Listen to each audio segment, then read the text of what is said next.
Hey everyone, how's it going? I hope you're enjoying class. My name is Professor Anthony Ocampo, and I am an assistant professor of sociology here at Poly Pomona. And today I'm going to talk to you about my book project, which is entitled The Latinos of Asia: How Filipinos Break the Rules of Race. So if there are those of you who find today's conversation interesting, you will have the opportunity to actually buy the book, and this is the book cover right here. You can buy it on Amazon. It's getting published with Stanford University Press in early 2016. So in sociology, when it comes to the issue of race, and actually racial belonging, sociologists came up with this term, panethnicity. And panethnicity refers to that umbrella label that encapsulates a variety of different national origin groups. So for example, if you think about Mexicans, Salvadorans, Cubans, they all fall under the panethnic umbrella of Latino. If you think about Chinese Americans, Korean Americans, Vietnamese, they fall under the panethnic umbrella of Asian American. And beyond that, when we try to figure out where people belong, in our heads we have a variety of rules to determine panethnic membership. So we think about if different immigrant groups have a shared history, if different immigrant groups have a shared culture, if they share phenotypical appearances, if they have similar racial experiences, meaning that others see them as part of the same group, if they all belong to the same group within organizations and institutions, and also if they're of a relatively large size, right? And if we think about Filipinos and where they belong in terms of their panethnic membership, most people think of Filipinos as falling within the Asian American umbrella. Historically, Filipinos were a part of the Asian American movement. Some people say Filipinos share some cultural aspects with other Asians. Phenotypically, there are Filipinos that carry a resemblance to other Asian ethnicities. When it comes to their categorization, the United States Census counts Filipinos as Asian. And in terms of all the Asian Americans in the United States, Filipinos constitute 25% of the total Asian American population. So one would say that Filipinos suitably fit within the category of Asian American. But when you actually ask Filipino Americans what their racial background is, we have a little bit of a puzzle. So researchers from UC Irvine and UCLA actually asked this question on surveys. What is your racial or panethnic background? And they asked Chinese Americans, Koreans, and Vietnamese and Filipinos to pick from a variety of different choices: white, black, Latino, Asian, other, etc. What they found is that over 95% of Chinese, Korean, and Vietnamese Americans chose Asian as their racial background, but less than half of Filipinos did the same. And so today I'm going to try to explore why is it the case that Filipinos don't feel Asian. In particular, I'm looking at a certain segment of Filipinos. Here I'm looking at second generation Filipinos, meaning those whose parents were born in the Philippines but they themselves were born here. And I'm asking the question, why are second generation Filipinos ambivalent or have mixed feelings about identifying as Asian American? And if they do feel ambivalent about Asian American, what are the factors that affect their panethnic consciousness? So what have sociologists said about this issue of identity before? Sociologists came up with this term, assimilation, and they developed a theory, and they used to believe that immigrants and their children would someday inevitably become part of some middle-class, white, mainstream population. We call this classical assimilation theory. But this theory only worked if we focus primarily on the experiences of European Americans who share that characteristic of white skin with white Americans. Nowadays, sociologists actually look at assimilation as a segmented process. So yeah, maybe some immigrants will become part of the white middle class mainstream, but some might become incorporated into their ethnic community, and others, if they lack economic and social resources, might become part of some minority urban underclass. But there's a couple problems with this perspective. First of all, when it comes to assimilation theory, most sociologists are almost always focused on the issue of retaining ethnicity with little to no regard for whether children of immigrants embrace panethnic identities or larger umbrella categories. When they think about race, they see race as mainly a default option when people don't have the resources to maintain ethnicity. They often frame ethnicity as an asset and race as a disadvantage in society. But what I'm going to talk about today is how panethnicity can actually be an important benefit and an important outcome to look at because panethnicity grants children of immigrants access to political resources, community resources, and social support. So, whenever sociologists do a study, it's really important for us to go through the methodology or the set of steps that we did to try to answer our own research questions. And so I want to explain that I used Filipino Americans as a strategic case to look at race and ethnicity because Filipino Americans have relationships with Asian Americans, but because of their history, they also have strong connections with Latinos. And so they're an interesting case to study. What I did is that I conducted in-depth interviews, basically conversations with 85 second-generation Filipino American young adults. Most of these Filipino Americans came from middle-class neighborhoods that were also multi-ethnic, and I focused my study primarily in Los Angeles. And I also used data from that survey conducted by researchers at UCLA and UC Irvine called the IMLA study, and IMLA stands for Immigrant and Intergenerational Mobility in Metropolitan Los Angeles. Now I'm going to turn to my findings. Again, just to remind you, my question was, why do Filipinos feel ambivalent about Asian American identity, and what are the factors that affect their panethnic membership?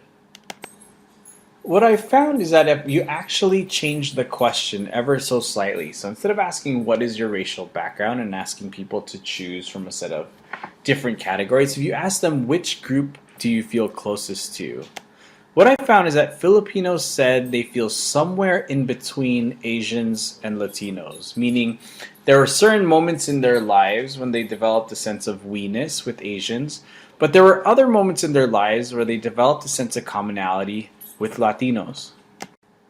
So this idea of feeling somewhere between Asians and Latinos was captured by something that Leah Manalo, a 25-year-old teacher, said. She said, "It's hard to consider us Asian because we're the only Asian group that's been colonized by Spain for over 300 years. We're more Latin. We have more similarities with Latino culture than Asian culture." And what she said after this was something I heard time and time again from the different people that I spoke with. She said, "Filipinos are the Mexicans of Asia." So why would Leah say that Filipinos are the Mexicans of Asia? Well, we should actually turn to history.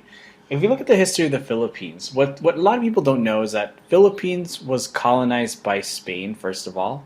And Philippines was colonized by Spain for a longer period than Spain colonized Mexico. So there's this funny saying in the Philippines that they say Filipinos spent 300 years in the convent and 50 years in Hollywood.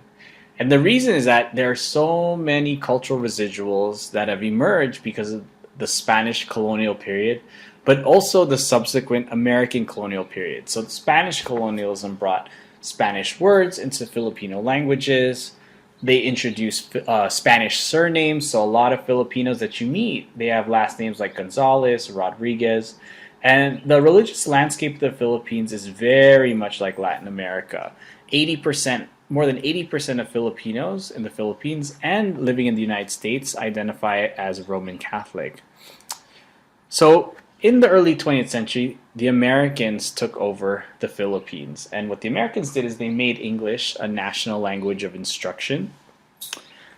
They transformed the educational system to model it after the US. And they also introduced a lot of pop culture into Philippine society. So for example, when my mom was a little girl, she grew up watching Bugs Bunny and Popeye cartoons long before globalization had those images circulating throughout the world. So why do I bring this up? I bring this up because all of these cultural residuals of colonialism, they play an important role in how Filipinos think about their pan-ethnic membership. And in fact, a lot of these cultural residuals are the reason that Filipinos cite for their ambivalence about Asian American identity. And what's even more interesting is that this is actually something that's new that a lot of researchers haven't looked at. A lot of people have thought about how colonialism affects the relationship of colonized members of society to mainstream members of society, but not a lot of people have thought seriously about how might colonialism affect your relationship with other minority members of a society, like Latinos and other Asian Americans. So, colonialism is something that ended in the Philippines around the 1940s. So why does it matter today? The reason is that even though colonialism ended more than 50 years ago, there are so many lasting impacts that it had in the way Filipinos think about different aspects of their identity. So when we think about identity, Filipinos will talk about phenotype, meaning what they look like. Filipinos will talk about language, not just what languages you speak, but also how you speak what languages. They'll talk about religion, and they'll also talk about their social networks, who they date and who they hang out with by choice. So let's talk about phenotype. So for those of you who are unfamiliar with Filipino Americans, I just wanted to show you some pictures of some members of my family and friends of mine. And as you can see, Filipinos come in a variety of shapes and sizes, and their phenotypes range.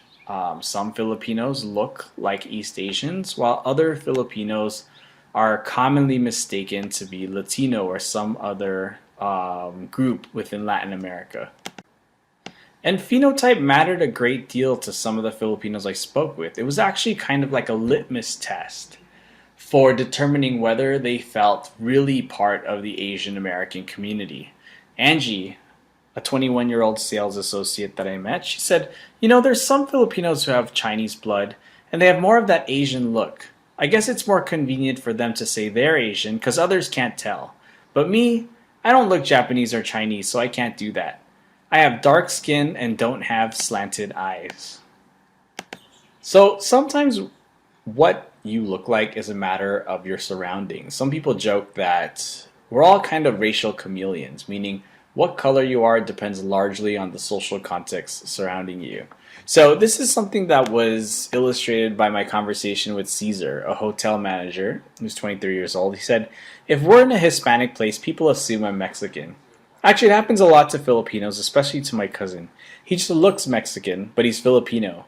We both have that Spanish influence. We both have that Spanish blood. Sometimes we look Hispanic or Latino.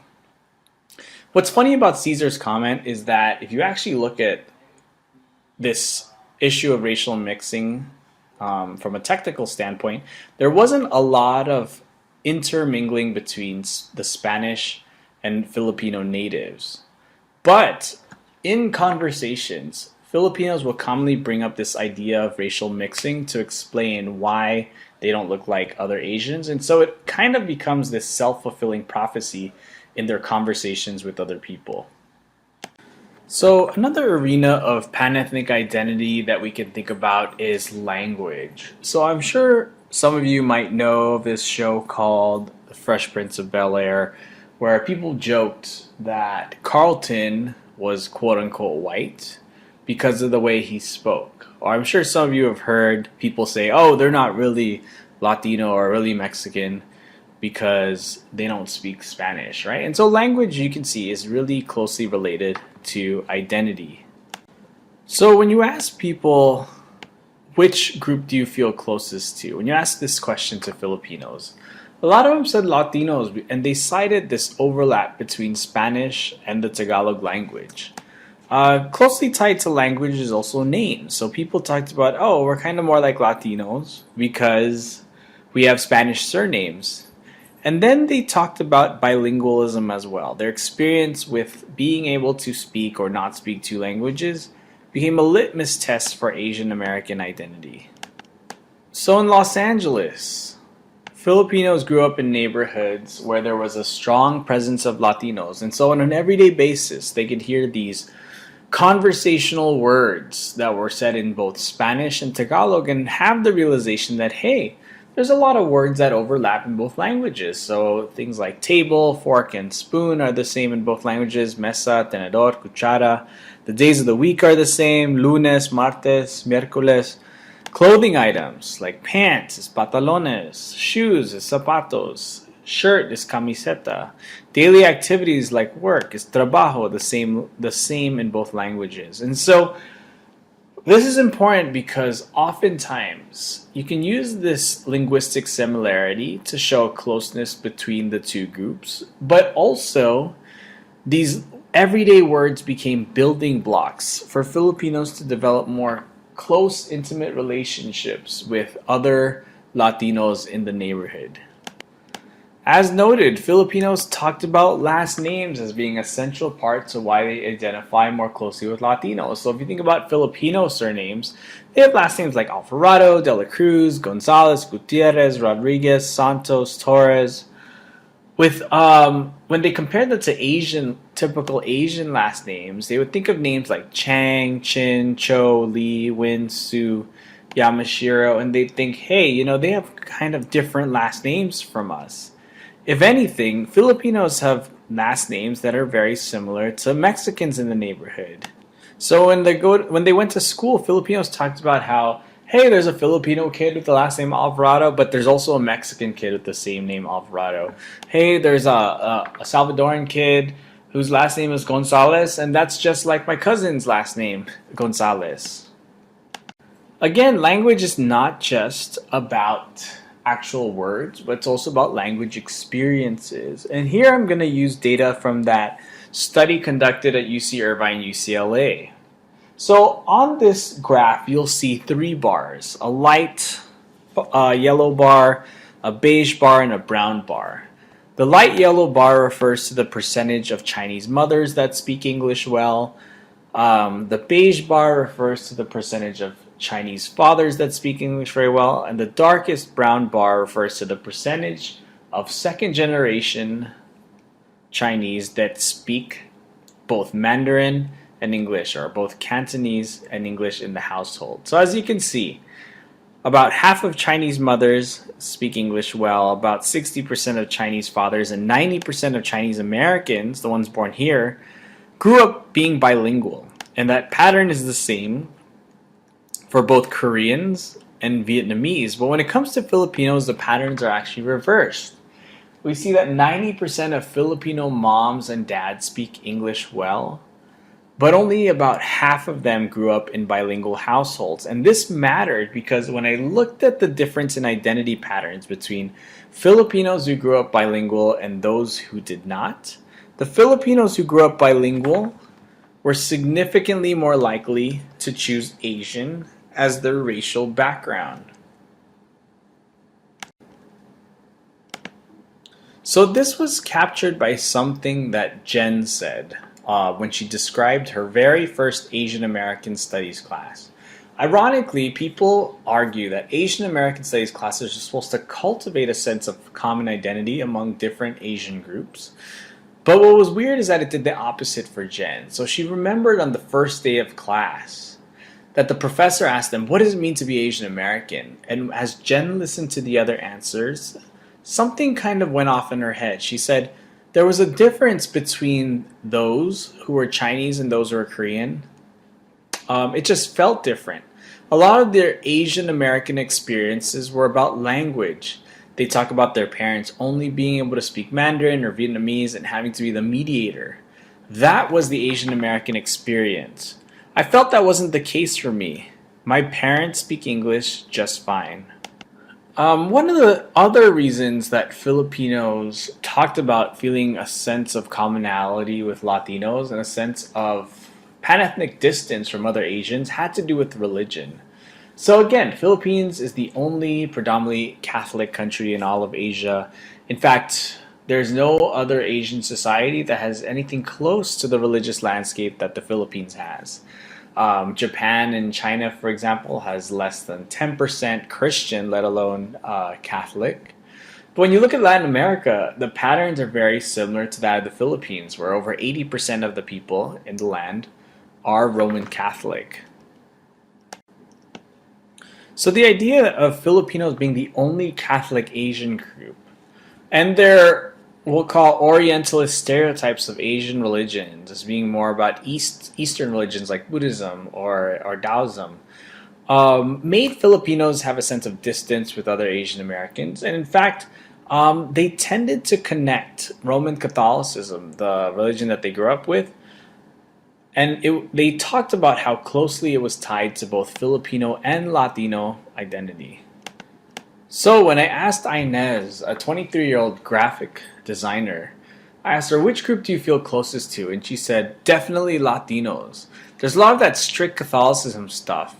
My parents and grandparents were very into having saints and the Virgin Mary in our house, and that's just like Latinos. There's a lot of culture and religion intermingled. Alma, a 28-year-old librarian, joked, when you hear Filipino or Latino, you think Catholic automatically.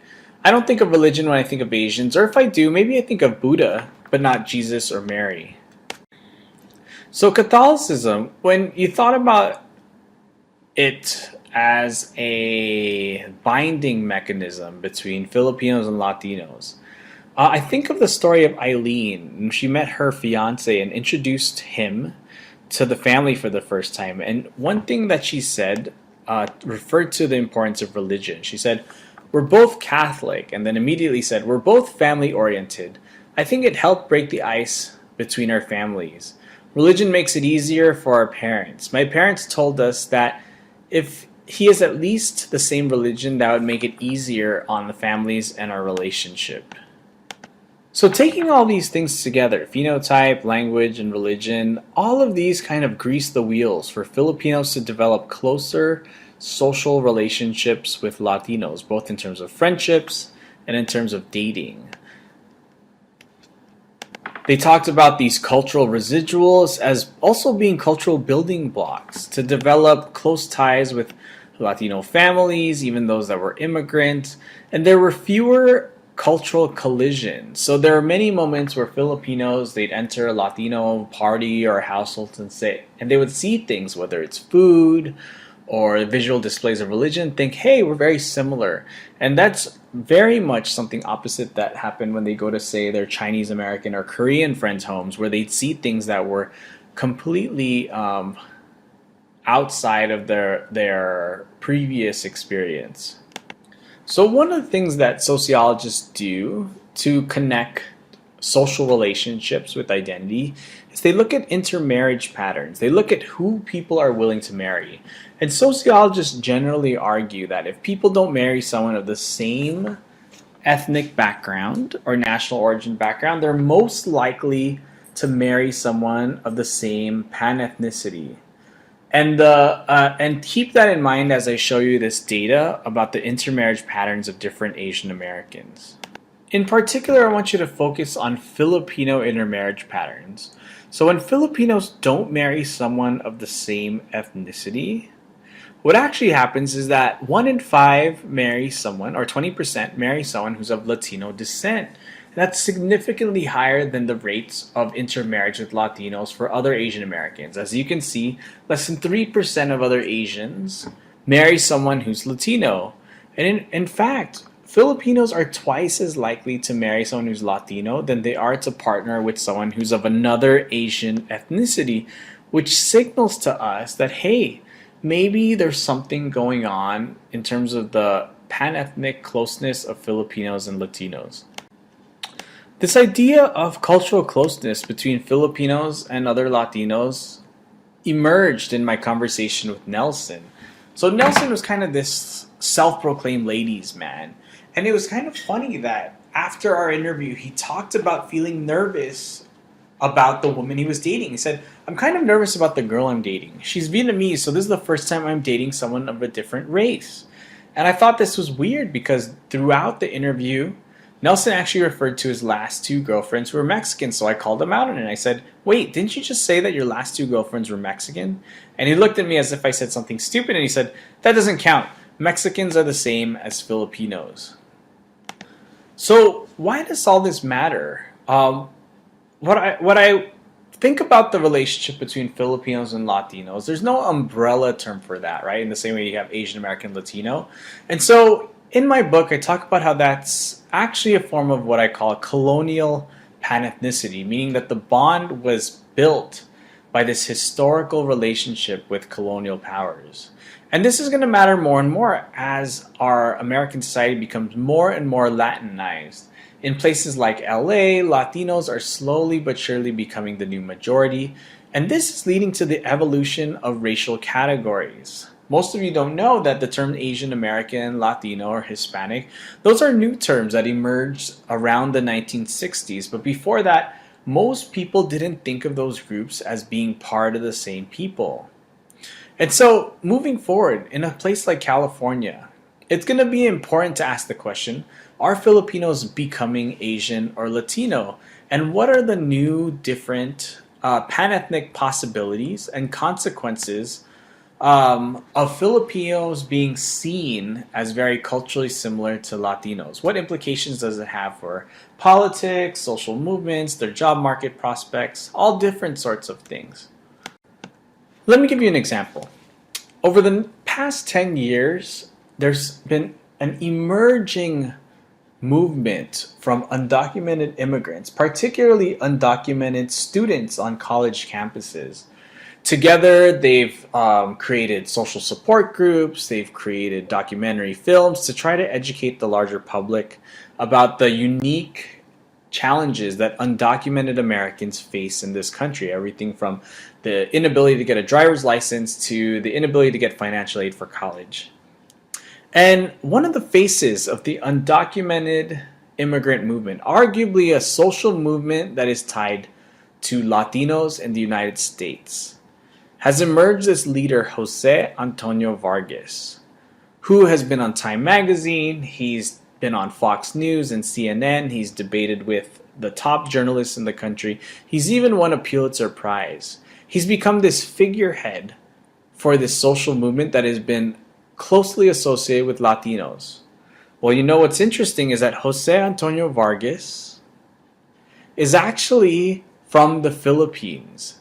But we have to ask the question, would he have been able to develop the political clout that he's had if his name weren't Jose Antonio Vargas, if he weren't Filipino, and if some of his facial features or his personal appearance didn't signal to people that he was similar to Latinos? Here's another example.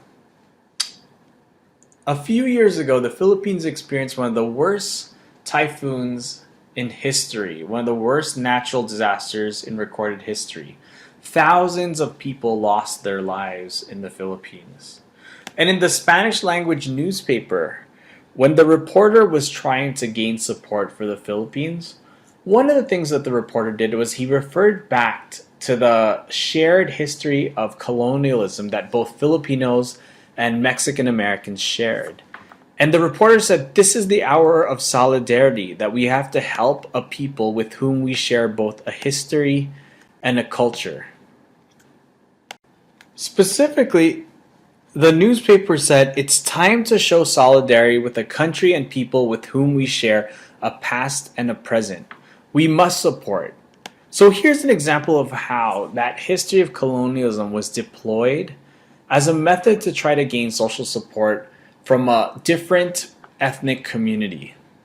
So what other kinds of studies can a sociologist do? Well, I'm working on a couple projects with some colleagues of mine in immigration studies, and I want to look at this concept of Filipinos and what I like to term racial approximation. So what people think Filipinos are, does that have impact on their economic and social consequences? Mainly, I'm thinking about how might that affect how Filipinos are seen when they're trying to look for jobs? So how does a Filipino with an Asian last name versus a Filipino with a Spanish last name do in terms of getting a job interview? And also with dating, how might Filipinos' dating prospects differ depending on whether people see them as Asian or see them as Latino? Of course, it's really important to think about how racialization or racial approximation might affect Filipinos' educational outcomes. What's ironic about Filipinos is that even though they're middle class, Filipinos have among the highest attrition rates and college dropout rates. They are least likely to go to grad school among different Asians, and they are among the least likely to go to four-year universities in California. And so are Filipinos experiencing maybe stereotype threat, meaning that being seen as Latino is negatively affecting their education? Or might they be experiencing stereotype promise, where being seen as Asian might actually provide a boost in their academic performance? It's still unknown as of right now. So that's a little bit of a sneak peek of what you could find in the book project. Again, the book comes out in I think January, February of 2016. I hope you guys buy it. I'm more than happy to come visit you guys in class to talk about the book. I think the book does a much better job of telling the story than I can in a half-hour lecture. And so, if you have any questions or critiques, I totally welcome you to email me. My email is acocampo@cpp.edu. Thank you for listening, and I hope you enjoyed the presentation.